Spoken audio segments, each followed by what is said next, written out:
purchasing power. Obviously, the people had come to expect and demand that the federal government take a more active role in their lives.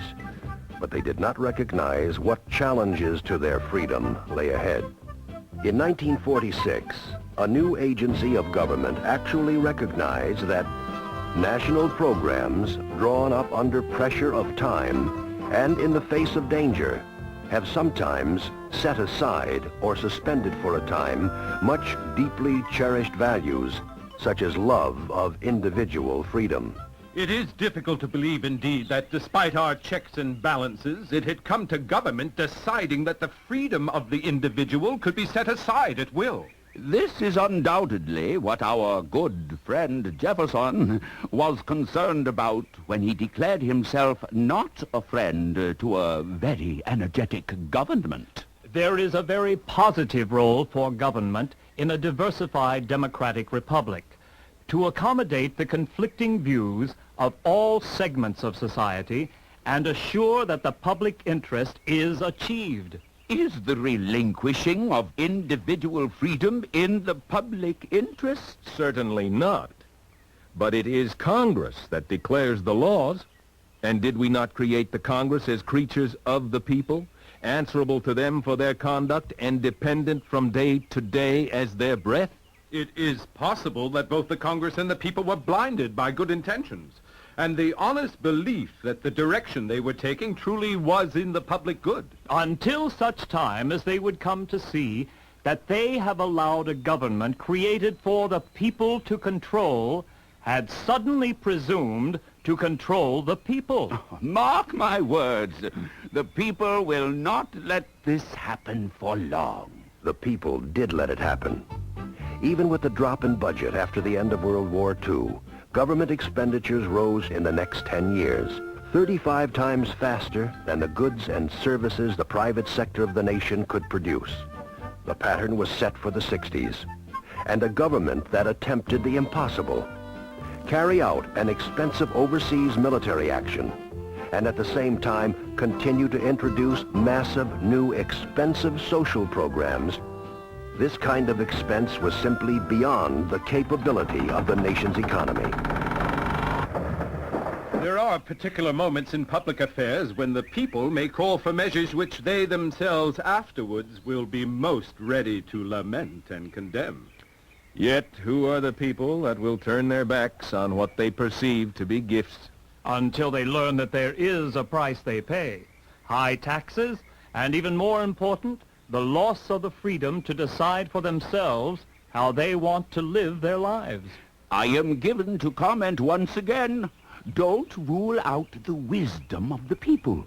They know their strength is their individual freedom, and when they recognize that their freedom is being taken away, they will act. Their elected representatives will respond, or they will not long be their representatives. Our Constitution sees to that. Opposition to big government was growing from all sides as we entered the 70s. People were becoming concerned about what was happening to the nation. Whole elements of our society were coming to expect government to take care of them without regard to the cost. And there was a general willingness to allow government to try to shape and direct the economy with tax and monetary policies, regulations, and controls on the private sector. All this cost more and more money, money that had to be gotten from higher taxes on individuals and businesses, and by the government going deeper and deeper into debt. In less than 10 years, the federal budget had grown to more than $600 billion. The expense of this excessive government distorted the economy. Inflation hit double-digit figures, causing money to lose its value, lowering the living standard of every individual. High taxes discouraged individual investment and saving, and prevented businesses from acquiring capital needed to grow. Excessive regulations forced companies to spend millions of dollars to achieve goals that were often unrealistic and unnecessary. Lowering productivity left the nation with the poorest record of any of our major trading partners in output per worker hour, the measure of the vitality of any economy. a welfare mentality was created, with more than 82 million checks sent out to people from all levels of government. The question was, with obstacles like these in the way, could private enterprise be productive enough to carry both the private and public sectors, especially as the nation approached the point of economic stagnation, where there was no longer the incentive for people to work and produce? I am sadly reminded of an observation once made by your obedient servant, that an idle man in America is a character of disgrace. In moments like these, how welcome will it be for a temperate and respectable body of citizens to alert the people to what they have allowed to happen, until reason can regain its authority over the public mind. It defies understanding how the domination of government, the very issue that caused us to fight the war for independence, can have ever reappeared, even under the guise of social welfare or the public good. I am still convinced that the people place a very high value on their personal freedom. Otherwise, why did we fight our war of independence?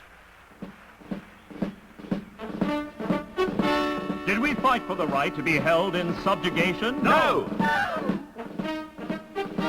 Did we fight to be told how we should live our lives? No! Did we fight to be taxed until our purse was empty? No! Did we fight to be sure big government thrives? No! Well then, what did we fight for? We fought to be free, we fought to be free. We fought for the right of men to govern themselves.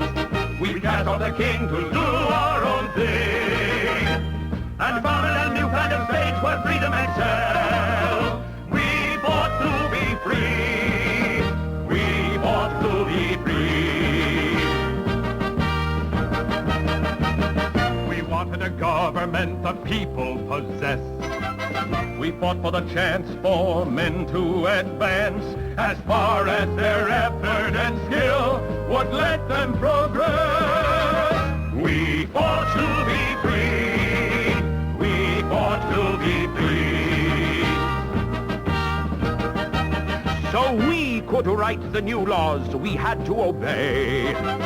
We fought for the right to scale any height. We'd had it with big government recoiling away. We fought to be free. What did we fight for? We fought to be free.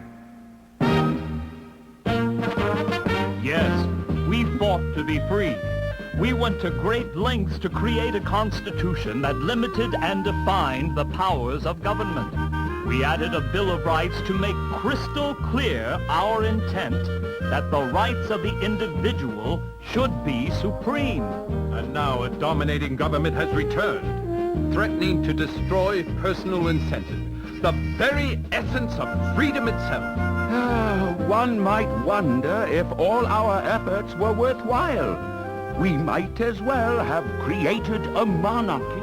As some of our less enlightened citizens wanted. True, General. And just think, if they had achieved their way, you would have been our first king. I never wanted to be king. He never wanted to be The whole idea was quite absurd. Yes, indeed it was. We fought a war to make us free. We fought to make How us could free. anyone have preferred to give up our independence, to go back to monarchy, to turn our backs on freedom, to revert to tyranny? No, I never wanted to be king. No, he never wanted to be king. Of course, some men would adore the adulation. They would respond to bows and scrapes. They would enjoy the lavish living and wearing crowns and capes. Ah, yes, but I never wanted to be king. Never wanted to be It king. would have been a great disgrace. A great disgrace. There's no compromise with freedom, and it's freedom we embrace.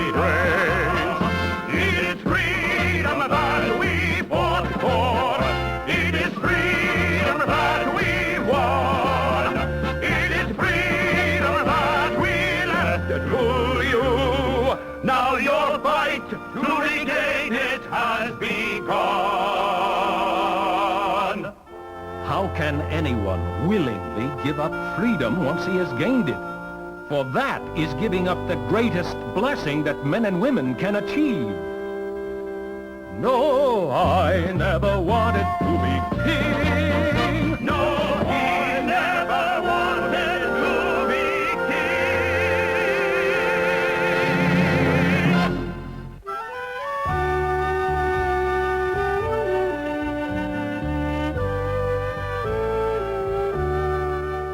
There is in Washington a growing awareness that the people are beginning to recognize that their